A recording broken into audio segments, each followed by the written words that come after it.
బొబ్బర్లంక సీత అమృతలో ఉండడం ఏంటి? ఈ కాలంలో కూడా ఇద్దరు ఒకేలా ఉంటారా? No, something is there.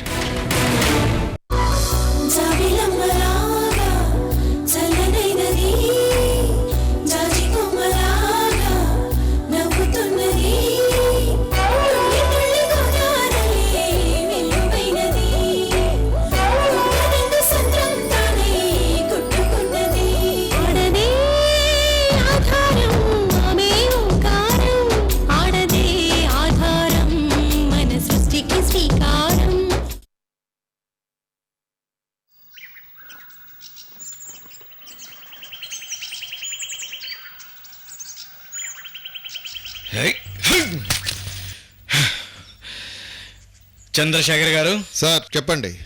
కళ్ళు తాగుదామా? కళ్ళు తాగడమే సార్. కావాలంటే స్కాచ్ ఉంది నా దగ్గర, అది తాగుదాం. స్కాచ్ వద్దు, కళ్ళే తాగుదాం. కళ్ళు కంపు కొడుతుంది. ఏ స్కాచ్ కంపు కొట్టదా? దాన్ని అరోమా అంటే. ఇందులో కూడా అరోమా ఉంది. అబ్బా కళ్ళు ఇప్పుడు చంద్రశేఖర్ గారు. సుబ్బు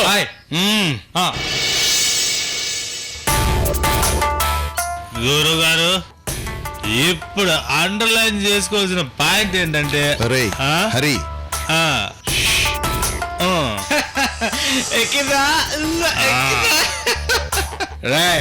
ఆగరా. చంద్రశేఖర్ గారు, సీత అమృత అన్నారు, అమృత సీత అన్నారు. మరి కోర్టుకు రాలేదేటండి? రాలేదండి, కానీ సుబ్బారాయుడు చూసి కోర్టుకు బయలుదేరిందని చెప్పాడు కదా. అవును బాసు, ఈ కళ్ళతో చూశాను. సీత లారీ కొట్టేసుకుని బయలుదేరిందండి. అది విషయం. సో సీత అమృతే. మరి కోర్టుకి ఎందుకు రాలేదు? రాలేని పరిస్థితులు ఎన్నో ఉండొచ్చు, అందుకే ఈ భారతీదేవిని పంపించిందేమో. అనవసరంగా ఎందుకంటే టెన్షన్ పడతారు. సీత మన కళ్ళ ముందే ఉంటుంది కదా. అవకాశం వచ్చినప్పుడు విషయాన్ని మనమే బయట పెడదాం.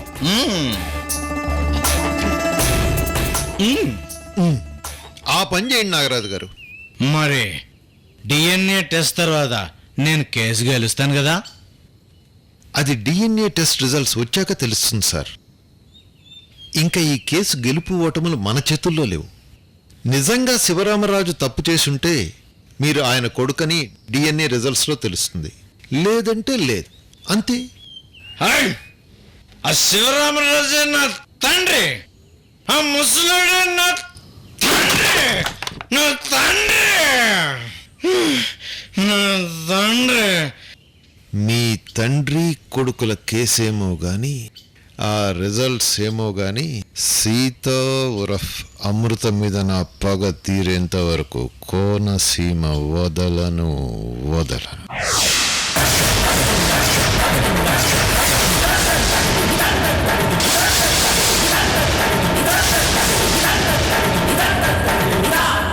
చైతన్య, నేను నమ్మలేకపోతున్నాను. నమ్మి తీరాలొదినా. బొబ్బర్లంక సీత అమృతే.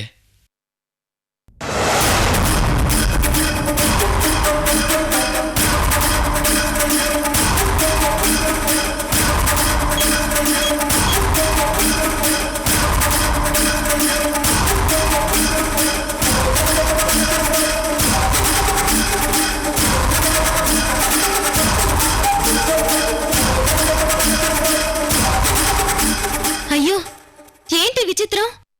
ఈ సీత అమృతలాగే ఉంది, కాకపోతే కట్టుబొట్టు మారింది అంతే చైతన్య. అయితే ఇక్కడున్నది మీ ఫ్రెండ్ అమృతే కదా?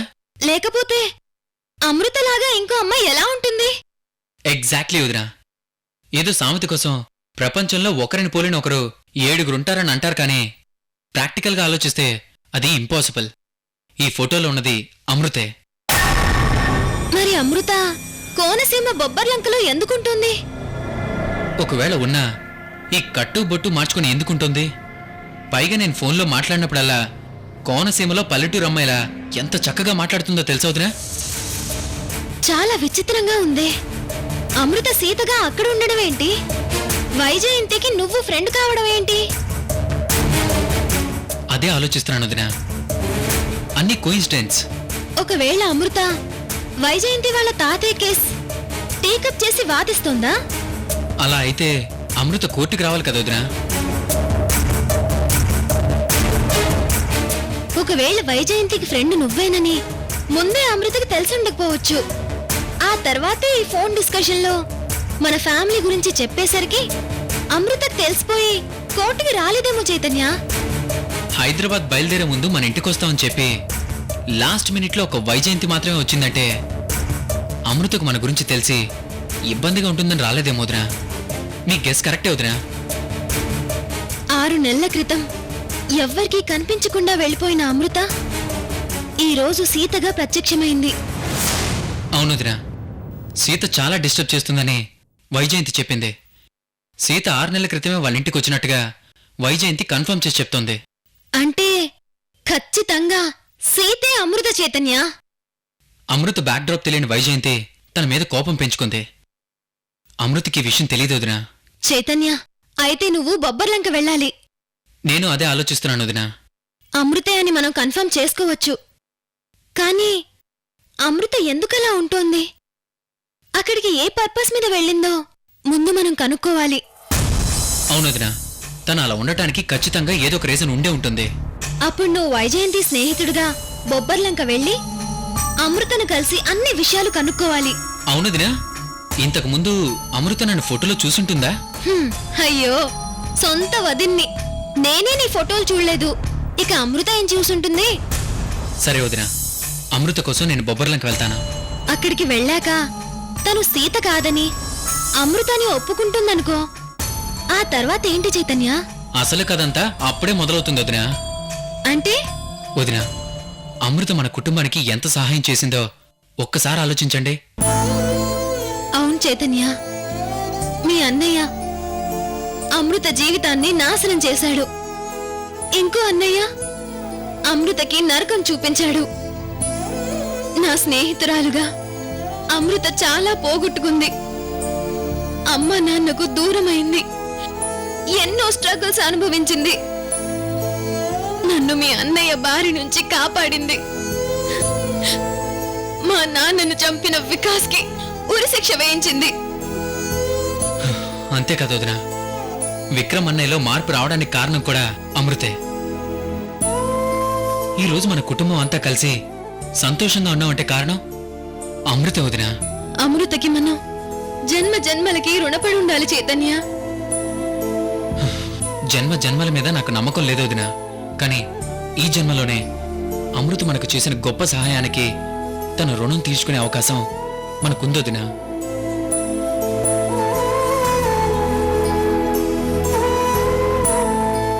అమృతకు జాతక దోషం ఉంది.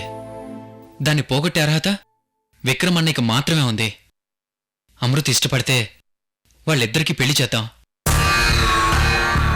ఆ తర్వాత అమృత జాతక దోషం పోయి తన అమ్మ నాన్నతో కలిసి సంతోషంగా ఉంటుంది వదినా. ఆ బాధ్యత ఎప్పుడో నేను నా భుజాల మీద వేసుకున్నాను చైతన్య. కాకపోతే నా వల్ల కాలేదు. ఇప్పుడు ఆ బాధ్యత నేను తీసుకుంటాను వదినా.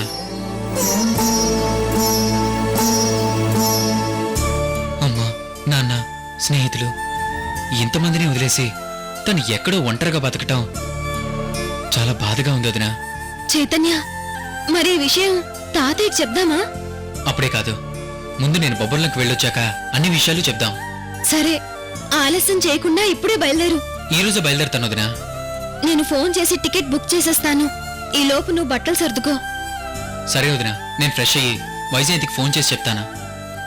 సరే.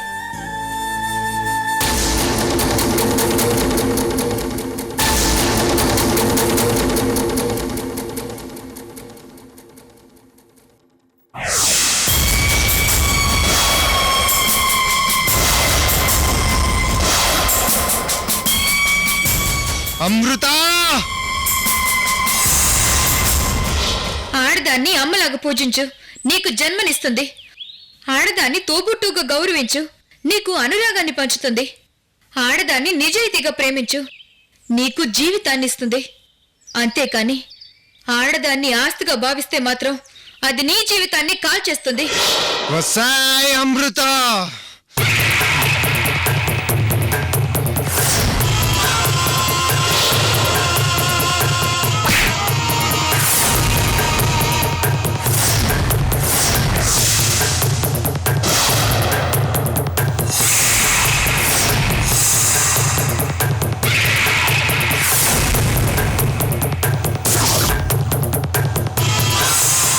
వసాయ్ నా పెళ్ళామా, నువ్వు అమృత శర్వాణి ముగ్గురు కలిసి అతి కష్టం మీద నాకు ఉరి శిక్ష వేయించగలిగారు. నన్ను 4 గోడల మధ్య ఖైదీగా కూర్చోబెట్టగలిగారు, అంతే. ఉరి వేయించలేరు. ఆ అవకాశం మీకు ఇవ్వరు.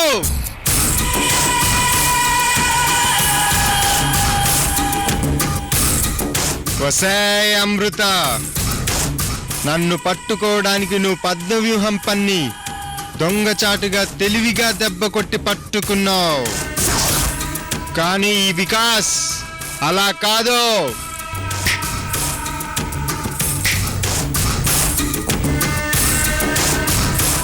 తప్పించుకుంటున్నాను. దమ్ముంటే పట్టుకో అని నీ ఫ్రెండ్ శర్వాణికి ఛాలెంజ్ చేసి మరీ తప్పించుకుంటున్నాను. That is Vikas. జైలు నుంచి ఇప్పుడే ఈ క్షణమే తప్పించుకోబోతున్నాను. ఎలాగో తెలుసా?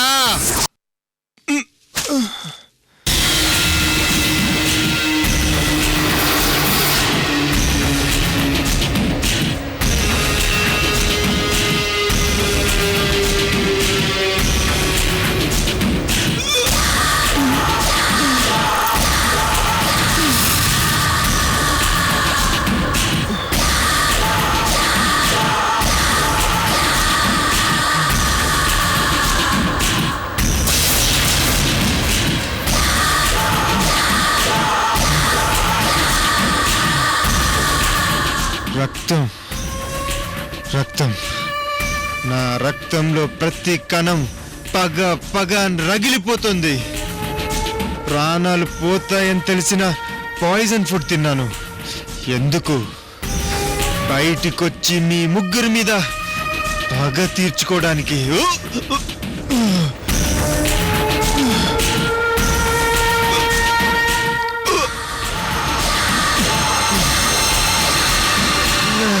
అయ్యో, ఏమైంది? రక్తం సార్.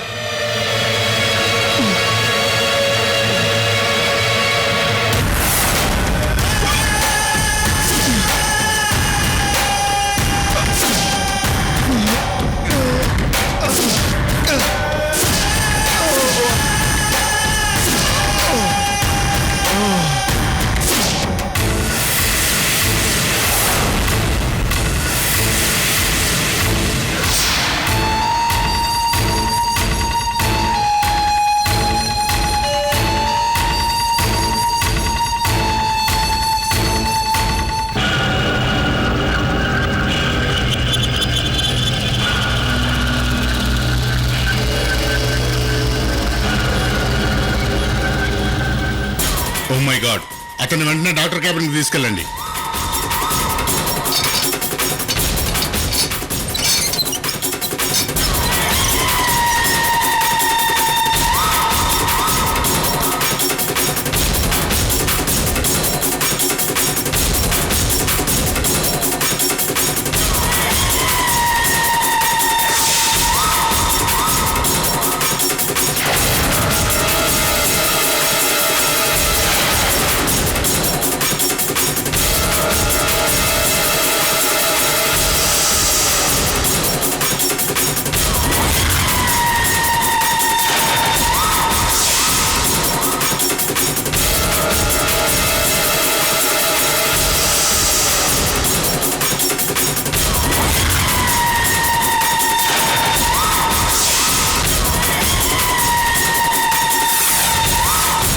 తనకి ఫుడ్ పాయిజన్ అయింది సార్.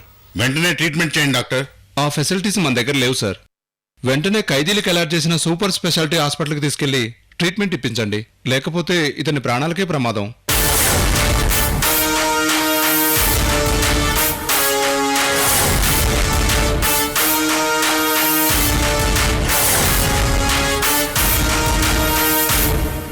మన ప్లాన్ ప్రకారం ఈ పాటికి వికాస్ని హాస్పిటల్కి తీసుకుని వెళ్తూ ఉంటారు.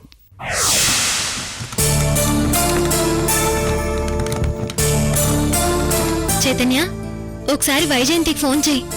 అలాగే వదినా.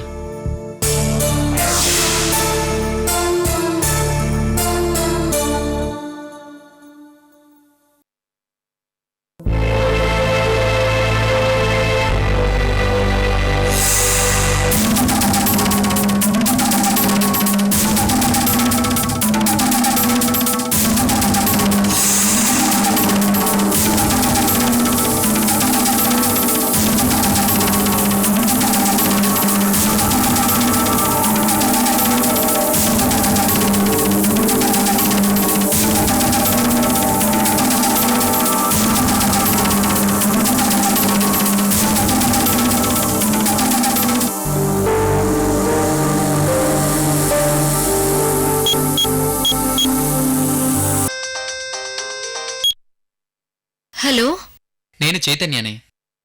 చైతన్య, నువ్వా? వాయిస్ డల్గా ఉందేంటి? ఏమీ లేదు చైతన్య, చెప్పు. నేను మీ ఊరికే బొబ్బర్లంక బయలుదేరుతున్నా. వాట్? అవును, నీకోసం వస్తున్నాను. చైతన్య, ప్లీజ్ తొందరగా రావా. ఇక్కడ నేను చాలా కన్ఫ్యూజన్లో ఉన్నాను. లోన్లీగా చాలా అప్సెట్ అవుతున్నాను. I need you Chaitanya. నాకన్నీ చెప్పావు కదా, అందుకే నేను వస్తున్నాను. Thank you Chaitanya. బాయ్.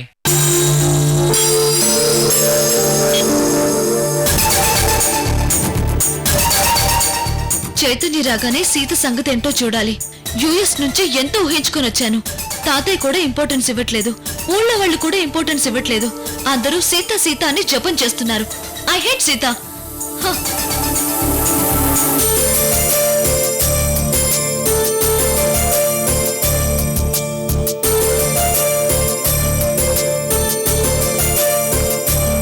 వదినా,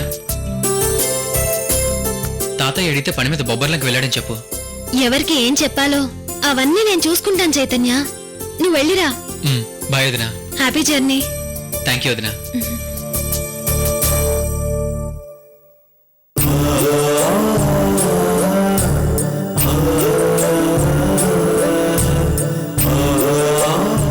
భగవంతుడా, అమృత గురించి చైతన్య గుడ్ న్యూస్ తో తిరిగి రావాలి.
చెప్పండి సార్, ఆపరేషన్ ఎంతవరకు వచ్చింది? రమణసాలు గారు, వికాస్ తిన్న ఫుడ్లో నిజంగానే పాయిజన్ కలిపారా? అవును, వికాస్ తిన్నది రియల్ పాయిజన్ ఫుడ్. అయ్యో, అంత రిస్క్ ఎందుకు చేయించారండి? డాక్టర్ గారు ప్రాణానికి ప్రమాదం ఉన్నారు తెలుసా? చావు నుంచి తప్పించుకోవాలంటే ఇలాంటి చావు ప్రయత్నాలు కరెక్ట్ సార్. సరే, మీరు అనుకున్నట్టుగానే జరుగుతోంది. వికాస్ని ఇప్పుడే హాస్పిటల్లో జాయిన్ చేశాం. Very good. ఆపరేషన్ వీలో మొదటి పార్ట్ పూర్తయింది. అవును, మన ప్లాన్లో భాగమైన డాక్టర్ రాయుడు గారు ఎక్కడున్నారు? మీ పక్కనే ఉంటాడు, చూసుకోండి సార్.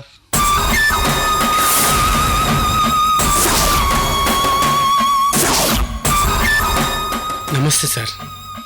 నా ఎదురుగానే ఉన్నారు సార్. వికాస్ని హాస్పిటల్కి తెచ్చారు కదా, అక్కడ నుంచి డాక్టర్ రాయుడు చూసుకుంటాడు. మీరేం టెన్షన్ పడకండి. అలాగే సార్.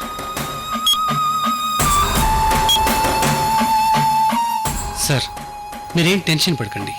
వికాస్కి మా డాక్టర్లు ట్రీట్మెంట్ చేస్తున్నారు. ప్రాణాపాయం ఏమీ లేదు. అది సరే, ప్లాన్ ప్రకారం మనం అనుకున్న మిగతా ఏర్పాట్లన్నీ పూర్తి చేశారా? మా ఏర్పాట్లన్నీ మేము చేశాం సార్.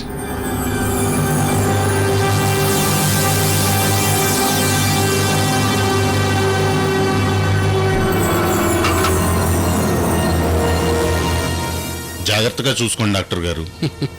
Don't worry sir.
రమణసాలువు గారు, చాలా టెన్షన్గా ఉంది.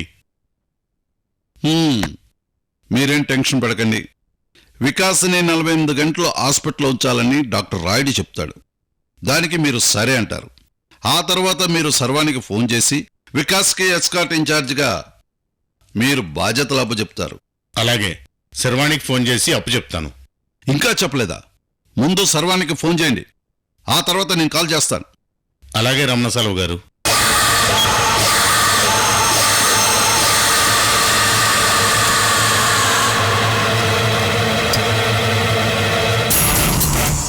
సార్, మీరు తీసుకొచ్చిన ఖైదీ కండిషన్ చాలా సీరియస్గా ఉంది. మరో 48 అవర్స్ అబ్జర్వేషన్లో ఉంచాలి. అలాగే డాక్టర్.